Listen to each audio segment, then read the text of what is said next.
Good morning students. நம்ம இன்னைக்கு பார்க்க போற டாபிக் பாத்தீங்கன்னா டிக்டியோசோம் அப்படினு சொல்லக்கூடிய கால்ஜி பாடிஸ் தான் நம்ம பார்க்க போறோம். இந்த கால்ஜி பாடிஸ் பொறுத்தவரைக்கும் பாத்தீங்கன்னா யார் ஐடென்டிஃபை பண்ணாங்க அப்படினு பாத்தீங்கன்னா கமேலோ கால்ஜி அப்படின்றவர் 1898ல வந்து நியூக்ளியஸுக்கு இடையில இருக்கக்கூடிய அதாவது உட்கருவுக்கு பக்கத்துல இருக்கக்கூடிய நெட் லைக் ஸ்ட்ரக்சரை வந்து ஐடென்டிஃபை பண்ணாங்க.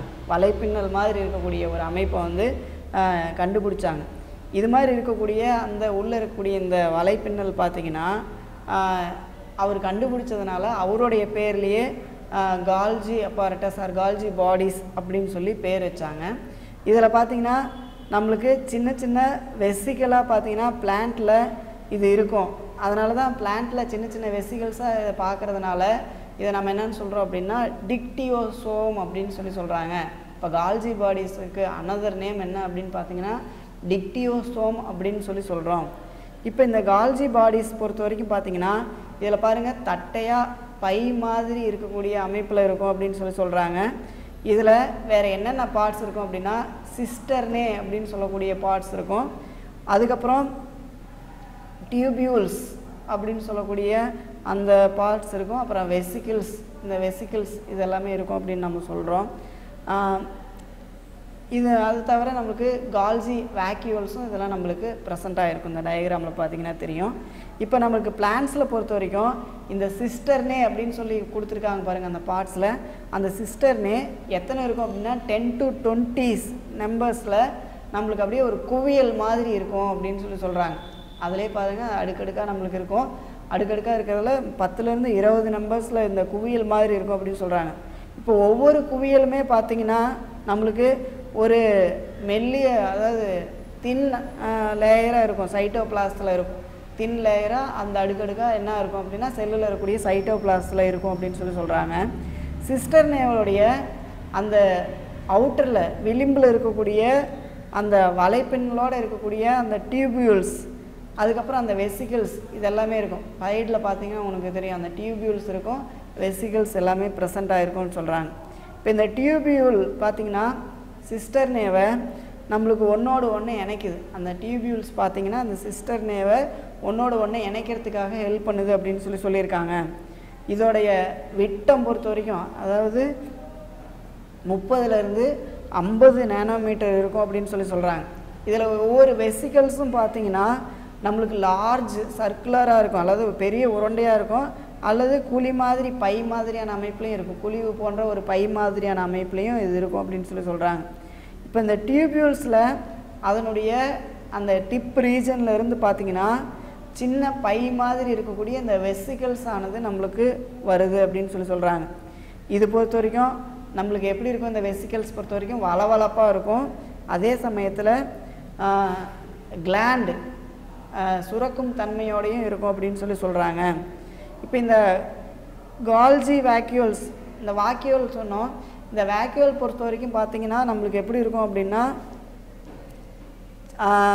ரொம்ப பெரிய உருண்டையாக அதாவது லார்ஜ் சர்க்குலர் ஷேப்பில் நம்மளுக்கு என்ன இருக்கும் அப்படின்னா டஸ்ட் பார்ட்டிகல்ஸ் அதாவது துகள்கள் நிகழ்ந்த அதாவது மாலிக்யூல்ஸ் நிறைந்த ஒரு அமைப்பில் அல்லது அமைப்பு இல்லாத ஒரு சில பொருள்களையும் கொண்டு இருக்குன்னு சொல்கிறாங்க. ஸ்ட்ரக்சர் இல்லாத ஒரு சில காம்போனன்ட்ஸையும் இந்த வேக்யூல்ஸ் ஆனது கொண்டு இருக்கும் அப்படின்னு சொல்லி சொல்கிறாங்க.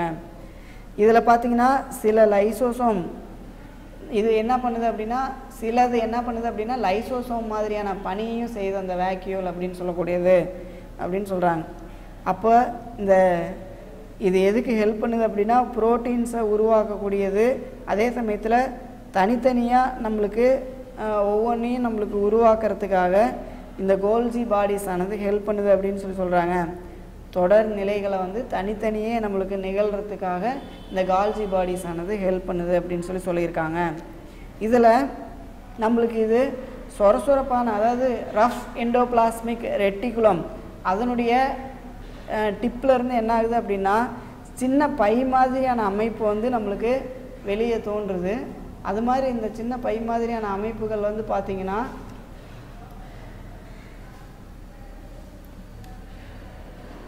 நம்மளுக்கு அந்த பை மாதிரியான அமைப்புகள் வந்து சின்ன சின்ன வெசிக்கலாக நம்மளுக்கு மாறுது அப்படின்னு சொல்லியிருக்காங்க. இந்த மாதிரியான வெசிகல்ஸ்க்கு இணைஞ்சு என்ன பண்ணுது அப்படின்னா நம்மளுக்கு கால்ஜி பாடிஸை வந்து நம்மளுக்கு உருவாக்குது அப்படின்னு சொல்லியிருக்காங்க. அப்போ இந்த மாதிரி வெளியே சின்ன சின்ன வெசிக்கலாக மாறக்கூடிய அந்த அமைப்பு தான் நம்மளுக்கு அந்த கால்ஜி பாடிஸை வந்து உருவாக்குது அப்படின்னு சொல்லியிருக்காங்க. இப்போ லிப்பிட்ஸில் பொறுத்த வரைக்கும் குளுக்கோஸை வந்து நம்மளுக்கு ஏற்றமடைய செய்கிறதுக்காகவும், புரோட்டீன்ஸில் பொறுத்த வரைக்கும் அந்த டிரான்ஸ்லேஷனுக்கு அப்புறம் என்ன ஆகுது அப்படின்னா புரோட்டீன் மாலிக்யூல்ஸில் சேஞ்சஸ் ஏற்படுத்துறதுக்காகவும் நம்மளுக்கு இந்த கால்ஜி பாடிஸ் ஆனது ஹெல்ப் பண்ணுது அப்படின்னு சொல்லியிருக்காங்க. அதனால் நம்மளுக்கு அந்த டயக்ராம்ஸில் உங்களுக்கு கொடுத்தது எல்லாமே நல்லா தெரியும், பார்த்தீங்கன்னா புரிஞ்சுக்கலாம். அடுத்ததாக நம்ம என்ன பார்க்க போகிறோம் அப்படின்னு பார்த்தீங்கன்னா ஃபங்க்ஷன்ஸ் ஆஃப் கால்ஜி பாடிஸ். இப்போ கால்ஜி பாடிஸினுடைய ஃபங்க்ஷன்ஸ் பொறுத்த வரைக்கும் பாருங்கள், முதல் function production of glycoprotein and glycolipids. நம்மளுக்கு இது வந்து கிளைகோப்ரோட்டீன்ஸையும் கிளைகோலிப்பிட்ஸையும் நம்மளுக்கு உருவாக்குது. அதே சமயத்தில் லிப்பிட்ஸில் இருக்கக்கூடிய டிரான்ஸ்போர்ட்டிங் அண்டு ஸ்டோரிங் இது வந்து நம்மளுக்கு பண்ணுது. அப்போ லிப்பிட்ஸில் கடத்துதல் மற்றும் சேமித்தல் பணிகளையும் செய்யுது அப்படின்னு சொல்லியிருக்காங்க. ஃபார்மேஷன் ஆஃப் லைசோசோம் வந்து உருவாக்குது, லைசோசோமையும் ஃபார்மேஷன் பண்ணுது. ப்ரொடக்ஷன் ஆஃப் டைஜஸ்டிவ் என்சைம், நம்மளுக்கு டைஜஷன் என்சைமையும் நம்மளுக்கு உருவாக்குது. செல் பிளேட் அண்ட் செல் வாலையும் நம்மளுக்கு ஃபார்மேஷன் பண்ணுது, செல் தட்டுக்களையும் செல் சோரையும் உருவாக்குதுன்னு சொல்லியிருக்காங்க. நெக்ஸ்ட் பாயிண்ட் பாருங்கள், secretions of carbohydrate for the formation of plant walls and insect cuticles. அதாவது தாவர செல் சுவர் ஆக்கத்துக்கும் பூச்சிகளில் கியூட்டிகல் உருவாக்கத்திற்கும் உதவக்கூடிய கார்போஹைட்ரேட் வந்து இது சுரக்குது அப்படின்னு சொல்கிறாங்க. நெக்ஸ்ட் பாயிண்ட் ரொம்ப முக்கியமானது, சைமோஜன் கிரானியூல்ஸ் இந்த pro enzyme are precursor of all enzyme இதை வந்து சிந்தசிஸ் பண்ணுது. அதாவது நொதிகளினுடைய முன்னோடிகளை வந்து உருவாக்குது. சைமோஜன் கிரானியூல்ஸ் அப்படின்றது தான் அந்த சைமோஜன் துகள்கள், இதுதான் நொதிகளினுடைய முன்னோடி, இதையும் நம்மளுக்கு உருவாக்குது அப்படின்னு சொல்லியிருக்காங்க. இதோட நம்மளுக்கு அந்த கால்ஜி பாடிஸ் முடிஞ்சிருச்சு. நெக்ஸ்ட் நம்ம பார்க்க போகிறது என்ன அப்படின்னு பார்த்தீங்கன்னா மைட்டோகாண்ட்ரியா. மைட்டோகாண்ட்ரியா ஃபஸ்ட்டு அப்சர்வ் பண்ணினது A Kolliker 1880, Altmann 1894. Named it is bioblast. இதை வந்து அவங்க பயோபிளாஸ்ட் அப்படின்னு சொன்னாங்க. லேட்டராக பார்த்தீங்கன்னா பெண்டா 1897, 1898 இதை வந்து மைட்டோகாண்ட்ரியா அப்படின்றவர் தான் பென்டான்னு நேம் மாற்றினாங்க. இப்போ இந்த மைட்டோகாண்ட்ரியாவுடைய அமைப்பை தான் நம்ம பார்க்க போகிறோம். இது வந்து பார்த்திங்கன்னா எப்படி இருக்குன்னா முட்டை வடிவத்தில் இருக்கலாம், எக் ஷேப்பில் அல்லது ரவுண்ட் ஷேப்பில் அல்லது ஒரு கோல் மாதிரியான வடிவத்திலையோ இது இருக்கலாம் அப்படின்னு சொல்கிறாங்க. இது வந்து பார்த்திங்கன்னா செல்லுடைய சென்டரில் அதனுடைய ஃபங்க்ஷனுக்கு ஏற்ப என்ன பண்ணுது அப்படின்னா இதனுடைய ஸ்ட்ரக்சரை வந்து மாற்றிக்குது அப்படின்னு சொல்லியிருக்காங்க. இது வெளி இதில் பார்த்தீங்கன்னா அவுட்டர் மெம்பரேன் இருக்கும், இன்னர் மெம்பரேன், 2 மெம்பரேன் இருக்கும். டயக்ராமில் பார்த்தீங்கன்னா தெரியும். அது மாதிரி டபுள் மெம்பரேனல் ஸ்ட்ரக்சரால் ஆயிருக்கும்னு சொல்கிறாங்க. இதில் அவுட்டர் மெம்பரேன் பார்த்தீங்கன்னா ஸ்மால் மாலிக்யூல்ஸை வந்து உள்ளே அனுப்பக்கூடிய ஒரு தின் மெம்பரேன் ஸ்ட்ரக்சரில் இருக்கும் அப்படின்னு சொல்கிறாங்க. இதில் இந்த அவுட்டர் மெம்பரேனில் பொறுத்த வரைக்கும் போரின் அப்படின்னு சொல்லக்கூடிய ப்ரோட்டீன்ஸ் இருக்குது. 1 மார்க்கில் கேட்பாங்க. போரின்ஸ் அப்படின்னு சொல்லக்கூடிய ப்ரோட்டீன் வந்து மைட்டோகாண்ட்ரியாவுடைய அவுட்டர் மெம்பரேனில் இருக்குது அப்படின்னு சொல்கிறாங்க. அதுக்கப்புறம் இதில் கெனால் மாதிரி இருக்கக்கூடிய, அதாவது கால்வாய் மாதிரி ஒரு 1000 டால்டனுக்கும் சின்னதாக இருக்கக்கூடிய மாலிக்யூல்ஸ் வந்து உள்ளே அனுப்பக்கூடிய தன்மையும் இருக்குது அப்படின்னு சொல்கிறாங்க. 1000 டால்சன்ஸுக்கும் ரொம்ப சின்னதாக இருக்கக்கூடிய மாலிக்யூல்ஸையும் உள்ளே அனுப்புறதுக்கான தன்மை இருக்குன்னு சொல்கிறாங்க.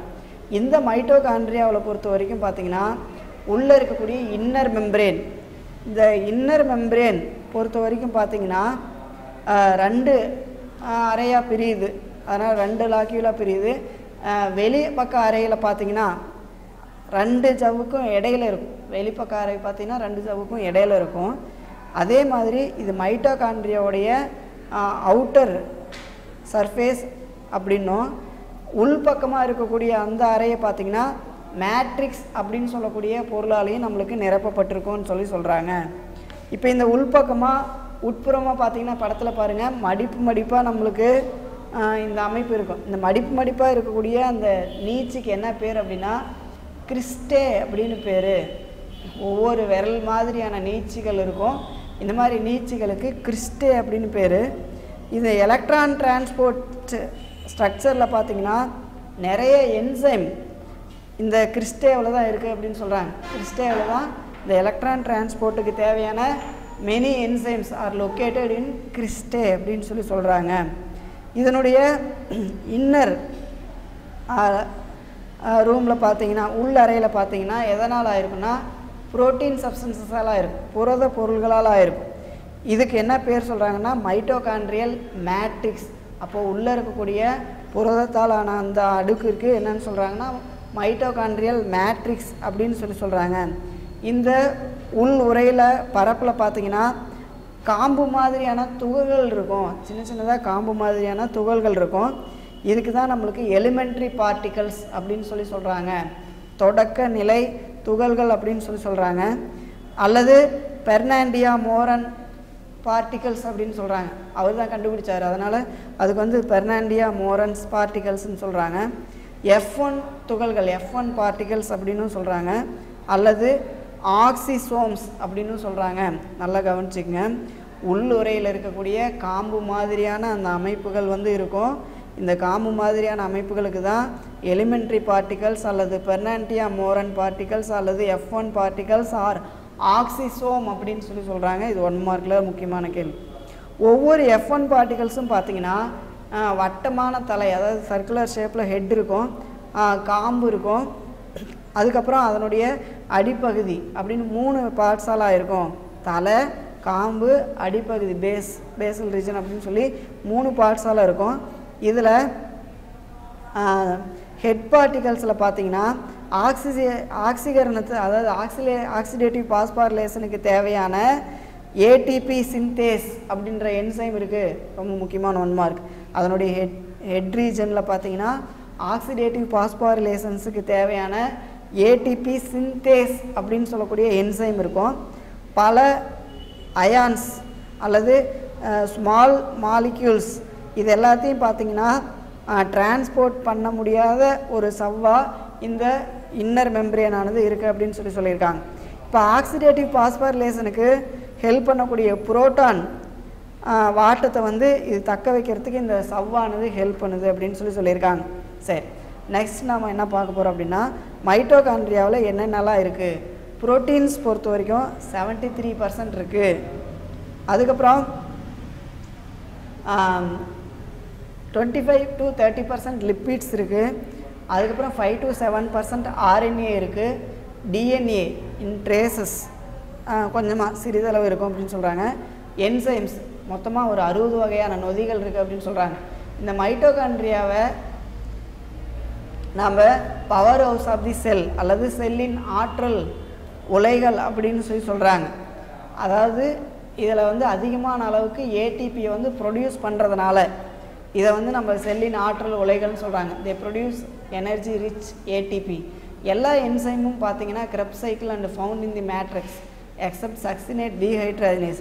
சக்சினேட் டீஹைட்ராஜினேஸ் நொதியை தவிர கிரெப்ஸ் சுழற்சிக்கு தேவையான எல்லா என்சைமுமே பார்த்தீங்கன்னா இந்த மேட்ரிக்ஸ் அப்படின்னு சொல்லக்கூடிய அந்த கொலாய்டல் பார்ட்டிகல்ஸில் நம்மளுக்கு ப்ரெசென்ட் ஆகிருக்கும்.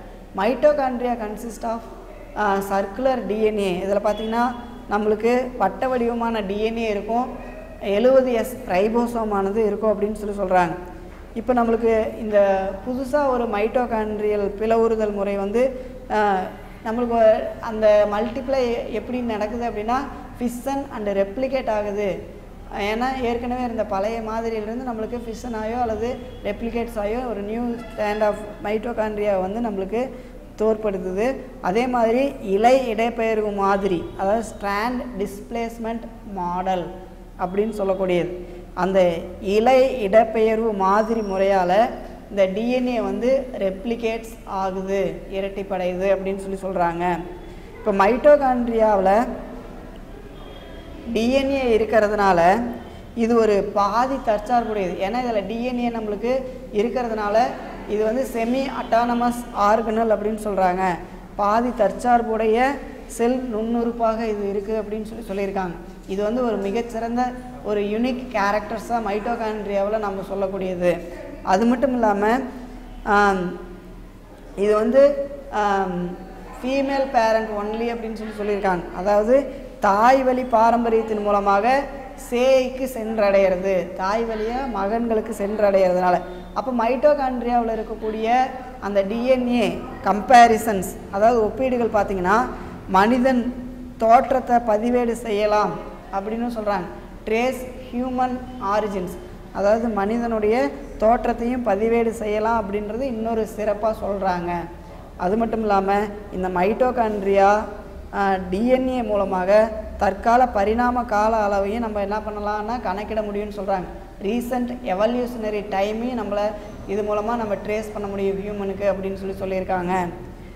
இப்போ இது உட்கருவை காட்டிலும் பார்த்திங்கன்னா இந்த டிஎன்ஏ வந்து 5லேருந்து 10 மடங்கு நம்மளுக்கு வேகமாக இந்த மியூட்டேட்ஸ் வந்து ஏற்படுத்துது, திடீர் மாற்றத்தை வந்து மேற்கொள்கிறது தான் இதுக்கு காரணம் அப்படின்னு சொல்கிறாங்க. லாஸ்ட் பாயிண்ட் இன்னொரு தடவை கவனிங்க. இந்த உட்கரு டிஎன்ஏவை காட்டிலும் மைட்டோகாண்ட்ரியாவில் இருக்கக்கூடிய டிஎன்ஏ மூலக்கூறு பொறுத்த வரைக்கும் 5லேருந்து 10 மடங்கு வேகமாக திடீர் மாற்றத்தை மேற்கொள்கிறது தான் இதுக்கு முக்கியமான காரணம் அப்படின்னு சொல்லியிருக்காங்க. அடுத்த டாபிக் நாம் என்ன சொல்கிறோம் அப்படின்னா பிளாஸ்டிட், கணிகங்கள் அப்படின்னு சொல்கிறாங்க. இது வந்து பிளாஸ்டிட் அப்படின்ற டேர்ம் எதிலேருந்து டிரைவ் ஆச்சு அப்படின்னா Greek வேர்டான பிளாட்டிகாஸ் meaning formed R moulded அப்படின்னு சொல்கிறாங்க.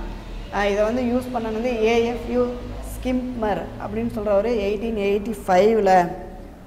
இது வந்து classified plastid into following types, என்னென்ன டைப்பாக நம்மளுக்கு பிரிச்சிருக்காங்க according to their structure, pigments and functions, அதனுடைய அமைப்பு, அதுக்கப்புறம் நிறமிகள், அதனுடைய பணிகள், அதனுடைய அடிப்படையில் பிளாஸ்டிட்டை வந்து என்னென்னவா பிரிச்சிருக்காங்க அப்படின்னு பார்க்கலாம்.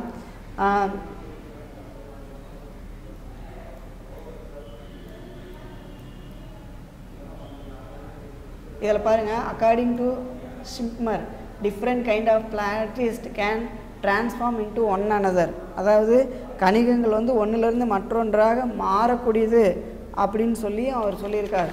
அதில் தான் என்னென்னவா மாறும் அப்படின்னு சொல்லி அந்த சார்ட்டில் கொடுத்துருப்பாங்க, பார்த்தீங்கன்னா தெரியும்.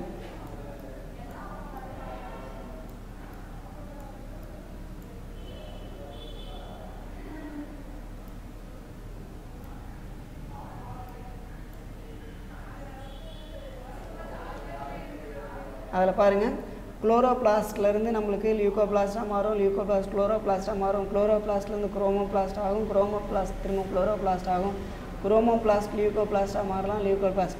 இது மாதிரி ஒன்றிலிருந்து ஒன்று மாறுபடுபவையாக இது காணப்படுது அப்படின்னு சொல்லியிருக்காங்க ஸ்கிம்மர். இப்போ இது ரெண்டுக்கும் நம்மளுக்கு பிளாஸ்டிட்டில் டிஃப்ரென்ஷியேட் பண்ணி காமிச்சிருக்காங்க. பிளாஸ்டிட்டில் பாருங்கள், முதல்ல குரோமோபிளாஸ்ட்ன்றது வண்ண கணிகங்கள் அப்படின்னு சொல்கிறாங்க. இந்தாண்ட லியூகோபிளாஸ்ட், லியூகோ அப்படின்னாவே வெளிர் கணிகங்கள், அப்போ வெளிர் கணிகங்களுக்கு லியூகோபிளாஸ்ட்னு சொல்கிறாங்க. இது வந்து கலராக இருக்கக்கூடிய பிளாஸ்டிக் வண்ண கணிகம், இது கலர்லெஸ் பிளாஸ்டிக், அதாவது நிறமற்ற கணிகங்கள், இது வந்து உணவுப் பொருட்களை சேமிக்கும் அப்படின்னு சொல்கிறாங்க. அடுத்தது குளோரோபிளாஸ்ட். இந்த குளோரோபிளாஸ்ட் எங்கே இருக்கும் அப்படின்னா க்ரீன் ஆல்கேவ்லையும் ஹையர் பிளான்ட்ஸ்லையும் ப்ரெசென்ட் ஆகிருக்கும். இது வந்து இதில் இருக்கக்கூடிய பிக்மெண்ட்ஸ் அப்படின்னு பார்த்தீங்கன்னா குளோரோஃபில் ஏ அண்டு பி. அடுத்தது நெக்ஸ்ட்டு அமைலோபிளாஸ்ட். இந்த அமைலோபிளாஸ்ட் வந்து எதை சேமிக்குது அப்படின்னா ஸ்டார்ச்சை சேமிக்குது. அடுத்தது பேயோபிளாஸ்ட். இந்த பேயோபிளாஸ்ட் அப்படின்றது பழுப்பு பாசி, ப்ரௌன் ஆல்கே அண்டு டைனோஃப்ளாஜெல்லேட் அப்படின்னு சொல்கிறாங்க. டைனோஃப்ளாஜெல்லேட்ஸ் அப்படின்னு சொல்கிறாங்க. இதில் இருக்கக்கூடிய நிறமி ஃபியூகோசாந்தின். அடுத்தது எலியோபிளாஸ்ட். இந்த எலியோபிளாஸ்ட்டில் வந்து பார்த்திங்கன்னா இது வந்து லிப்பிட்ஸை ஸ்டோர் பண்ணி வைக்கக்கூடியது, அதாவது குறிப்பாக எண்ணெய் பொருட்களை சேமித்து வைக்கும். Seeds of monocot and dicots, இது வந்து ஒரு வித இலை மற்றும் இருவித்திலை தாவரங்களினுடைய விதைகளில் இருக்கும் எலியோபிளாஸ்ட் அப்படின்னு சொல்கிறாங்க. நெக்ஸ்ட்டு ரோடோபிளாஸ்ட். இந்த ரோடோபிளாஸ்ட் அப்படின்றது ரெட் ஆல்கே, இதில் இருக்கக்கூடிய பிக்மெண்ட் பைகோ எரித்ரின் அப்படின்னு சொல்லக்கூடிய பிக்மெண்ட். அலியூரா பிளாஸ்ட் ஆர் புரோட்டியோபிளாஸ்ட் அப்படின்னு சொல்லக்கூடியது புரோட்டீனை வந்து ஸ்டோர் பண்ணி வைக்கக்கூடிய ஒரு அமைப்பாக இருக்குது. இதிலேருந்து இந்த டேபிளில் இருந்து 1 மார்க்கில் உங்களுக்கு கேட்பாங்க. இதோட நம்ம இன்றைக்கி கிளாஸ் முடிச்சிடலாம். நெக்ஸ்ட்டு கிளாஸில் நம்ம குளோரோபிளாஸ்ட்டை பற்றி நம்ம பார்ப்போம். Thank you students.